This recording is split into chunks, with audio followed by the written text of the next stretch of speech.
নমস্কার বন্ধুরা, নতুন একটা দিনে আপনাদের সবাইকে জানাই স্বাগত। বহু প্রতীক্ষার পর আজ এসেছে সেই বৃষ্টি। এখন বাজে সকাল ওই 11টা সাড়ে 11টার মতো, আর দেখুন কত সুন্দর বৃষ্টি এসছে। প্রকৃতির এই অপরূপ দৃষ্টি দেখতে বেশ ভাল লাগে। আমার এই বারান্দাটায় দাঁড়ালে পরে বৃষ্টির ফোঁটাগুলো যখন পাকা রাস্তার উপর পড়ে তখন দেখতে ভীষণ সুন্দর লাগে।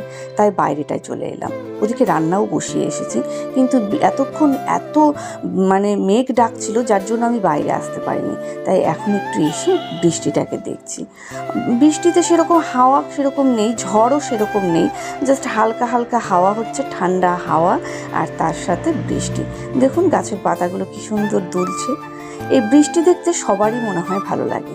যাই রান্না বসে এসেছি, আর ইনি হলেন আমার শাশুড়ি মা, ফোনে কথা বলছে। আর ঘরে বাবাই পড়তে বসেছিল, ঘরটার অবস্থা একদম খারাপ করে রেখে দিয়েছে।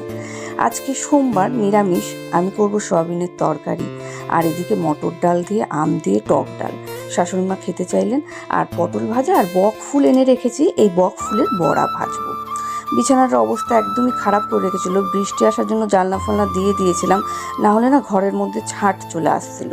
তা আমি এই জন্য বিছানার পত্রগুলো আগে পরিষ্কার করে নিই। আর আজকে সোমবার, কিন্তু আজকে পুজোর দায়িত্ব ওর বাবার, সেজন্য সে স্নান করতে গেছে, সে এসে পুজোটা দেবে। আর আমি ভাবলাম এই ফাঁকে বিছনাটাকে পরিষ্কার করে নিই। ঘরটা সকালবেলা হলে পরে ঘর দৌড় সবই মোছা হয়ে যায়, কিন্তু এই যে বাবাইটা খুব খেলাধুলা করে, বিছনাটা একটু তাড়াতাড়ি নোংরা হয়ে যায়। বাচ্চারা থাকলে ঘরে হয়তো আমার মতো সবারই হয়, আর আমাদের যেহেতু ছোট ঘর সেজন্য একটু বেশি হয়। আমি ওই জন্য বিছনাগুলোকে সব নামিয়ে আবার সুন্দর করে গোছালাম।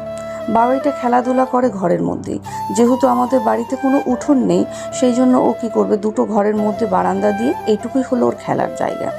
তো আমাদের ওই বাড়িতে গেলে আর এইটা হয় না। ওর বাড়িতে যেমন উঠোন আছে, ঠাকুর ঘর, বাইরেটা অনেক জায়গা আছে, ও খেলাধুলা করার জায়গা পায়, কিন্তু এই বাড়িটায় তো সেরকম কিছু নেই, এই জন্য ওর খুব অসুবিধা। আর এই জন্য বিছানাটার উপর সবচেয়ে বেশি চাপ পড়ে, ওর যত খেলনাপাতি সব নিয়ে ওঠে ওই বিছানাটার উপরে।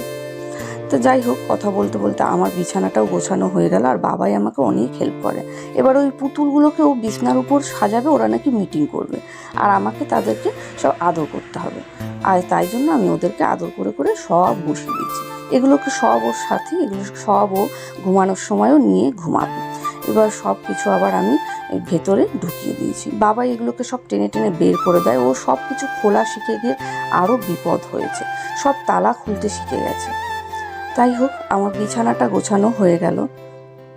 দেখুন ওই যে বাবাই খেলছে। এবার যাব পুজোর ঘরে। ওর বাবা স্নান করে চলে এসেছে। এই যে সোমবার, ওর বাবা স্নান টান করে আমাদের যে শিবলিঙ্গ তাকে স্নান করিয়েছিল, তারপর পাথরের বাটিতে যে জলটা জমে ওই জলটাকে আবার ফেলে দিয়ে আবার একটু নতুন গঙ্গা দিয়ে বসানো হয়।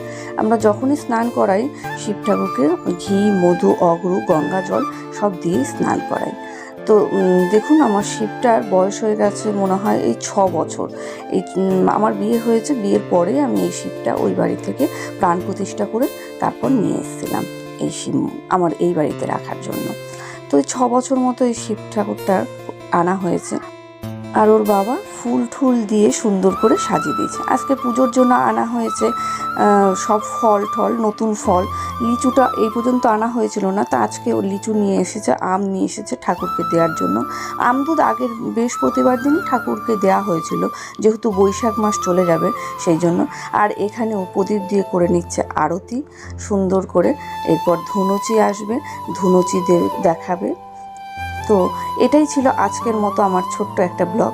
ভালো লাগলে লাইক করবেন, পাশে থাকবেন। আজ তবে আসি, দেখা হবে নতুন একটা ব্লগে।